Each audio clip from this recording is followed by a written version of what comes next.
Tenemos pues a estos tres invitados especiales.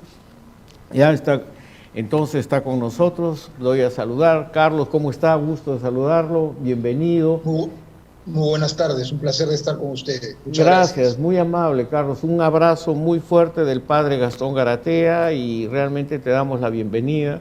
Lo mismo a ti, Rosana, que estás realmente con nosotros. Entonces, como ya lo había anunciado, el doctor Carlos Basombrío es analista político y experto en temas de seguridad, es sociólogo de la Universidad Católica y fue ministro del Interior. También está con nosotros Rosana Mendoza, que es educadora egresada de la Maestría de Política Social con mención en promoción de la infancia de la Universidad de San Marcos y es actualmente catedrática de la Universidad Ruiz de Montoya. Espero haber congregado. Raúl, Carlos, estamos esperando que en cualquier momento se conecte Raúl Tola también desde Madrid, de nuestra querida Rosana. Rosana, por favor, entonces, esta tu primera intervención, si pudiéramos analizarla desde el contexto de qué los padres, qué hemos aprendido en esta pandemia y qué es lo que está pasando con los mensajes para justamente prevenir el impacto de la pandemia en la infancia y la niñez. Bueno, ante todo, gracias por la invitación y por compartir esta mesa. Me ubico como mujer, como educadora y como ciudadana, y de hecho el mega acontecimiento que significa la pandemia en nuestras vidas, creo que expuso ante todo las desigualdades que vivimos como sociedad. Y tal vez desde esta soberbia que ustedes reconocen en el tratamiento, en el abordaje de la pandemia, no se toma en cuenta precisamente la diversidad que existe en nuestro país.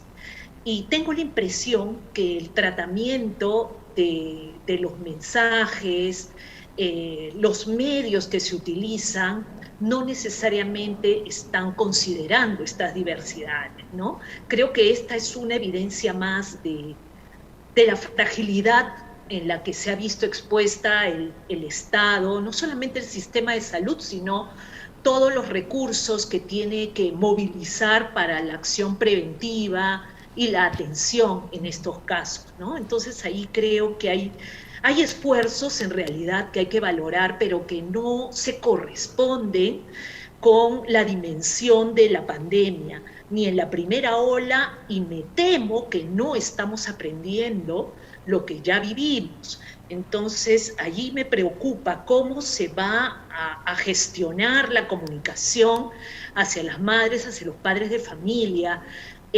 Hace un rato conversaba con una comunicadora del movimiento que acompaña el movimiento de niños, hijos y obreros cristianos, el MANTOC, y me comentaba que dentro de esta acción social, de este trabajo organizativo, intentan que los niños, las niñas, puedan tener una información clara para que ellos lleven esa información a sus hogares, ¿no? Entonces, todo este esfuerzo que está haciendo, por ejemplo, la Dirección de Promoción de la Salud con Alexandro Sacco, el ABCD, el 123 que Salgalú ha producido a través de muchos recursos comunicativos, no están llegando. Y aquí hay grandes ausentes todavía. Entonces, a mí me preocupa, como consumidora de medios, dónde están las grandes cadenas televisivas, las grandes cadenas de radio. Sí. Yo los siento ausentes, lamentablemente. Quienes están saliendo a responder son los medios alternativos, ¿no? Como Salgalú, como Titanca, como Onda Azul, son los medios que están en las regiones cerca a la población, tratando de hacer este trabajo preventivo que el Estado no alcanza a desplegar porque tiene sus limitaciones, ¿no? Entonces aquí coincido totalmente con lo que decía Carlos. ¿Dónde está esta alianza que sería potente de establecer con las organizaciones sociales y con los medios de comunicación alternativos que son los que consumen las familias? Gracias, te agradezco, Rosana. Yo creo que es la constante que en todo el chat, si ustedes pueden ver, o sea, la gente pregunta ¿cuál es la alianza de los medios de comunicación? Sabemos que hay una torta publicitaria, pero cuando tú en una pandemia pones como condición la contratación publicitaria para divulgar mensajes, yo creo que es un tema que hay que discutirlo seriamente.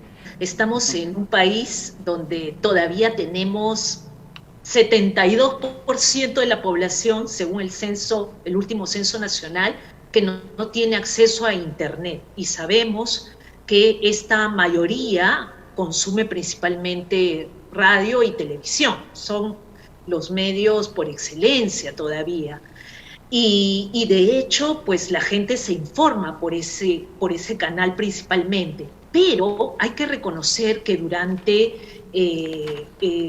todo este acontecimiento, desde que comenzó la pandemia el año pasado, las organizaciones sociales han tenido un rol importantísimo, ¿no? Hace unos momentos les mencionaba al Mantoc, pero también han habido otras organizaciones que han jugado un rol muy importante, por ejemplo, acompañando a los niños en la estrategia Aprendo en Casa, acompañando las ollas comunes y diferentes espacios donde la gente ha ido buscando alternativas frente a la precariedad y a las dificultades que la pandemia agravó. No es que no existían, sino se exacerbaron estas desigualdades y estas situaciones de precariedad. Y allí las organizaciones sociales de base, pero también esas pequeñas ONGs, los programas pastorales, las iglesias han jugado un rol muy importante a través de diversos canales para acompañar a las familias y también para comunicarles, para llevarles mensajes con los cuales puedan tomar medidas preventivas, protegerse y saber qué hacer ante la enfermedad. Entonces creo que ahí hay tú estás nicho fundamental para potenciar y creo que no se está aprovechando, ¿no? O sea, tú estás hablando aquí de que muchas veces la comunicación se confunde con relaciones públicas o información pública y hay que enfatizar mucho más con comunicación para el desarrollo. Comunicación que es un tema que ha sido fundamental y que fundamentalmente las organizaciones sociales. Bueno, yo enfatizaría el tema de la dosificación de la información, ¿no? O sea, entregar lo necesario, lo suficiente para que la población estemos informadas, estemos claros en lo que hay que hacer tanto en las medidas preventivas, pero también qué hacer ante la inminencia de que uno de nuestros familiares esté contagiado, ¿no? Y lo otro es que creo que además de dosificar la información, sí el Estado y todos los medios y todas las organizaciones estamos de cara a una diversidad en el país que tenemos que aprender a gestionar y aprender a manejar esta información, considerando lenguas, considerando lugares, considerando inclusive este mapeo que nos ha dado hace poco el Ministerio de Salud de zonas con mayor digamos, de mayor riesgo, de mediano, ¿no? Y bajo riesgo, porque allí también hay que tener tener en cuenta estas diferencias de cómo se está presentando la pandemia para poder precisamente alertar, ¿no? Ahí hay un tema, digamos, complejo en el manejo de la información que va más allá de un tema técnico, ¿no? Sino cómo es que abordamos la comunicación en un país tan diverso como el nuestro. Y un tercer elemento, diría, también le pondría el énfasis en la confianza, ¿no? Yo creo que no solamente este gobierno, sino en general el sistema político, pues no tiene la confianza, no tiene a la ciudadanía de su lado. Y en este momento es importante que estemos juntos, que estemos unidos, ¿no?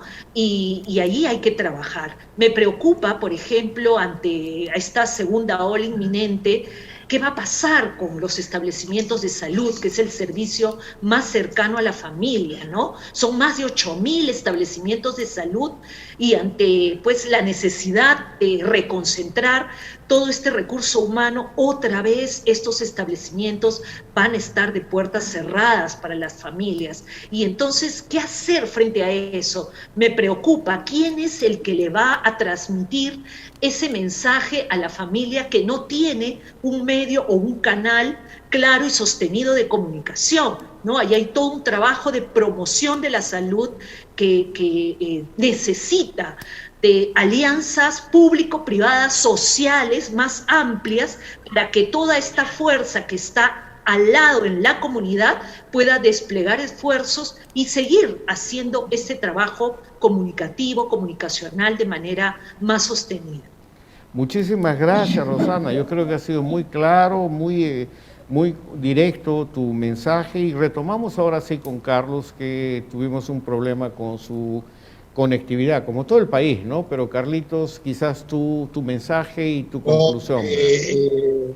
No, lo único que quería agregar es que cuando yo mencionaba al inicio de la conversación que hubo un pecado de soberbia en el gobierno de Vizcarra que creyó que el Estado tenía todas las herramientas para diseñar e implementar las políticas.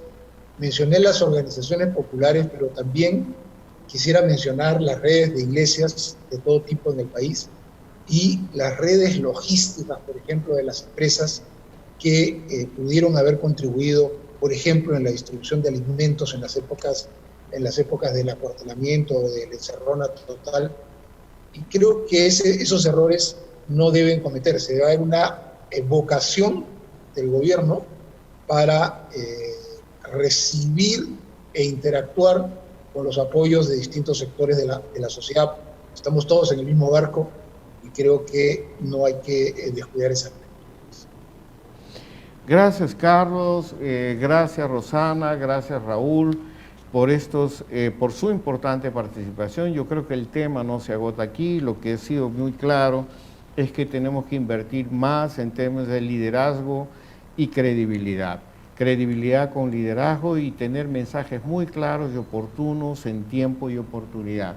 Creo que lo que dicen todos los comentaristas, los comentarios en el chat, si ustedes lo están leyendo, que hay capacidad en el país. Esta no es la primera vez que estamos enfrentando un problema, pero que se debe aprovechar mejor la instancia y el esfuerzo de la sociedad y la experiencia de la sociedad y las organizaciones sociales. Yo creo que eso es parte de lo que tenemos que construir.